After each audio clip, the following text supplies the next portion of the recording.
lunch. Mine was tasty. I'm going to let my panelists introduce themselves and say a few words. Stephen? Well, first of all, I want to thank Wendy and Alan for allowing me to share this panel with you guys. I wanted to thank Lily and Enrique for including me. Long story for a different day, but how I got involved with this. Sergio, Stephen, Lawrence, I love you guys, man. You're the best. Partnership means a lot. I especially want to thank my mother who lets me come to these things. Mom, I love you. Please record this because I'd like to come next year as well. By way of background, I'm a family practice physician. I've done 100 deliveries of babies in my career, albeit I did not deliver my 3 children, thank God. My family owns a company called J&B Medical, started in 1996. My mother owns 100% of J&B, so we say she's boss at home and at work. But we have 18 different business enterprises running the gamut from medical distribution, where we sell everything that goes in a hospital, pharmacy, physician's office, supply equipment, pharmaceuticals, to specialty businesses like animal health. Our claim to fame is we're one of the largest third-party billers of consumable medical products to the homes in the United States. We reach 260 million people via our insurance contracts, diabetic supplies, wound care, ostomy, insulin pumps, continuous glucose monitors. We have a telemedicine telehealth company. We do virtual visits around the world. We're in 49 states. We're in 28 countries. Family business, get fired quite regularly. But unfortunately, I have 3 grandchildren from my mother. And then I have my own family office called Akkad Holdings. The Akkadian Empire was the first empire in Mesopotamia, and they were the great connectors of their time. So the mantra is very mission-driven, people, purpose, pay it forward, very intentional. But the thesis was to invest in opportunities that could leverage our global distribution channels. As part of that, we have a $5.8 billion biotech life sciences vertical. And we have a very large health, sports, and media vertical. So our meaning, our purpose, our why is to make healthcare as affordable and accessible to as many people as we can globally. Thank you. Alan? Is that on? Oh, yeah. Goodness. A family office, and most of you don't know what a family office is. People have been asking me if I have a medical practice or something. No. Family office is basically just an entity that manages the wealth that's created within a family and manages the affairs of a family as well. So what was that example we had, Grace? Rothschild family or something like that. So that type of thing. So that's what we do. My family office is in Lausanne, and I live between 3 countries. And as you can tell by my accent, I'm an Aussie. So my journey started in 2005 in healthcare. We started a foundation in Switzerland, and we decided that we would start, what would you say, projects within the healthcare zone, so direct medical services, as well as projects that relate to capacity building. So building the capacity of local people, local healthcare workers, to be able to look after their own people. We also had to equip them as well and provide infrastructure. So those were the 3 areas, and once you get into that, it becomes very, well, it's an ikigai, you know, the thing that gets you out of bed in the morning. And so that's what, for me, so I've been going since then, quite a long time. Our family office invests in the circular economy. So we invented a technology which converts waste streams into commodities. And our belief is that every waste stream should become a feedstock for another process. And that's about me. Thanks. Fair enough. Fair enough. Stephen, back to you. And there's been a lot of talk in the last 2 days, and I know it's something dear to your heart. But why, if you can explain to the audience, do you feel that a foundation of healthcare really can contribute to sustainable development? Health and education are pillars of any society.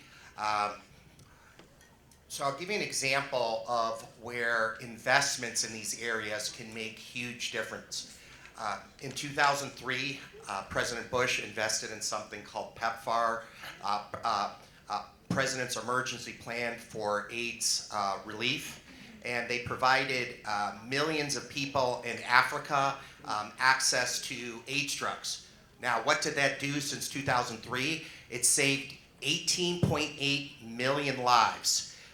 It decreased the amount of child morbidity and mortality in the country. It increased the school retention. It also increased the GDP, because something no one factors in when people aren't alive and doing things. They're not consuming, they're not making anything. No one ever factors that into the whole health thing. So it plays a pivotal role. As part of that, for us, we're making investments in education. So for example, we have an ongoing project in Iraq right now. It's a $180 million project. We're helping build a teaching hospital there to help make the future doctors and nurses of the future. By 2030, we're gonna be 10 million doctors and nurses short in this world. 10 million. So there's an Arabian proverb that says, when you give people health, you give them hope, and when you give them hope, you give them everything. As part of that, we have a goal to take care of or touch over 1 billion people the next 5 years, either by providing direct care, by providing products to them, or providing education to people that are going to take care of them. Well done. Well done. Alan, yesterday I got the pleasure of sitting next to both of you, but I was right next to you. And you've gone to some very far off small islands and remote locations with this philanthropy. And this isn't on the questions. What's the farthest place you went away? That's a good point, actually. So I've been to 107 countries, and I think probably what sticks the most are the ones with the highest degree of poverty, like the DRC. Whoops, is anyone from DRC? Here, sorry. And others which I won't name, sorry. But when you see the need with your own eyes, it's very difficult to unsee it. And so that's why it's so important for people involved in philanthropy, even if you're, and I know there's people here that are working for a philanthropic organization, but you need to go and see, if you haven't, see the need for yourself. Currently in healthcare, I don't know, I guess a lot of you have read Lancet report on global surgery, and it showed that 5 billion people can't access safe, affordable surgery. 5 billion. And as a result of that, 18.6 million people die every year. It's a staggering figure, absolute staggering. When I'm also on the board of Mercy Ships in Australia, so when they take a hospital ship into Africa, I've been there, and they have these lines of 10 to 12,000 people they're lined up for surgery. It's just, anyway, I won't. We have this saying in our family, which is, where you live should never determine if you live. Well said. Makes sense, doesn't it? Well said. So, building off that, Stephen, this is one of my favorite little topics. AI, telemedicine. I think we all had our eyes open during COVID. I know all my doctors are like, no, you can't come here.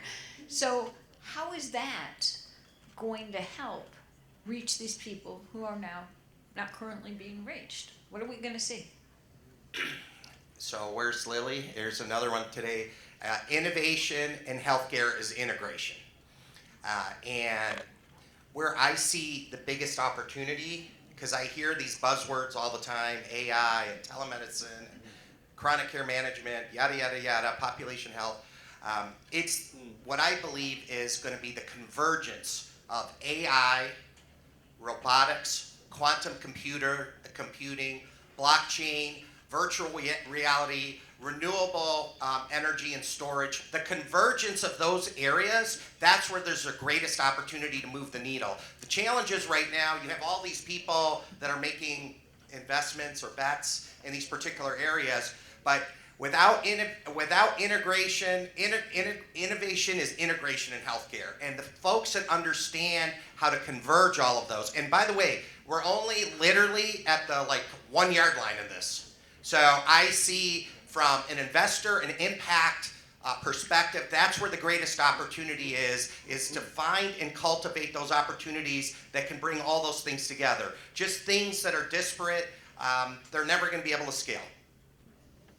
Okay, fair enough. Then I'm going to ask you, Alan, because you visited these far off island nations and far remote areas, how is that, knowing what's coming, kind of directing your view of your philanthropy?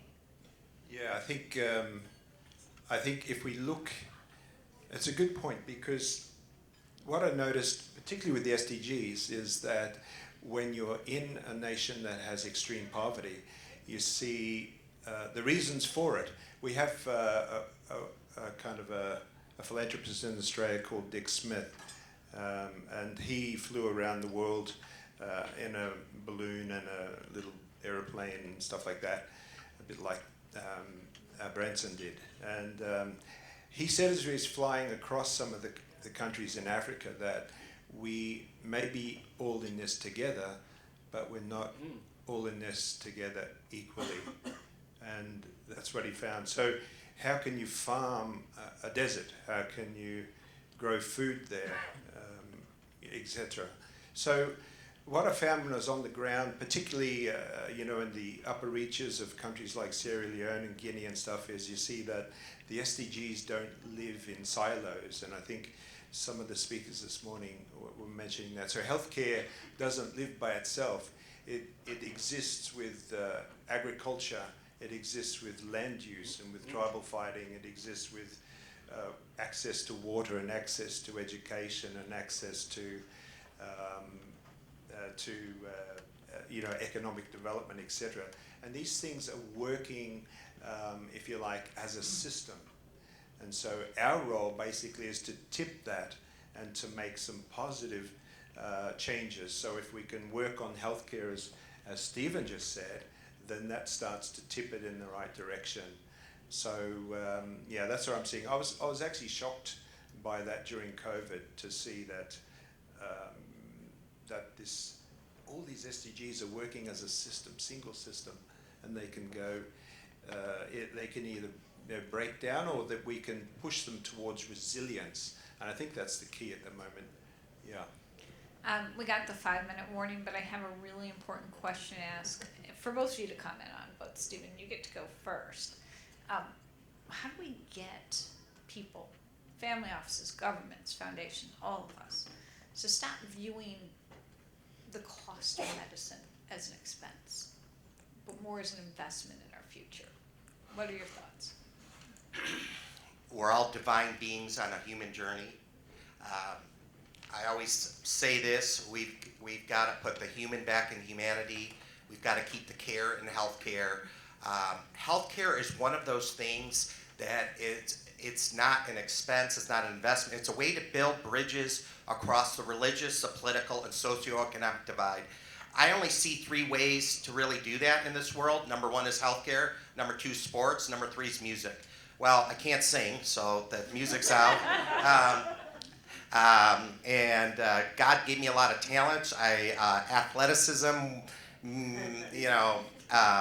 to a certain extent, but not enough to change the world.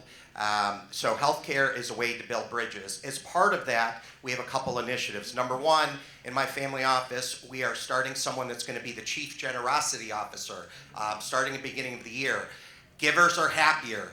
We're going to deploy over $10 billion the next 5 years in a variety of different projects. We want to be the first capital in, not just with our money, but money's an energy, with our values, with our vision. And by doing that, we can set the tone.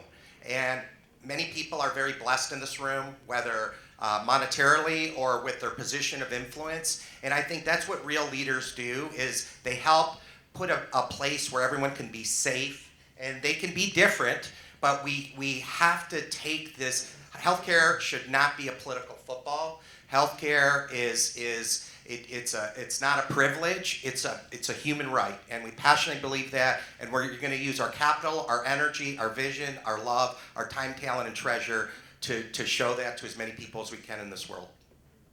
Alan, would you like to also address? Not really. Fair enough. I can be honest, but I think if we look at the issues that we've got here in healthcare, it's too big for any one organisation here. It's too big for any one family office. We need really to start collaborating, and it's such a big point really, that this collaboration and partnering. And I know that there's corporations all worried about their intellectual property and all of this stuff, but we really do need to look at this kind of as a collaboration if we're really going to address healthcare equity and healthcare impact. So let me leave you with that. I want to thank my panelists. They're amazing gentlemen. I really appreciate it. Give them a round of applause.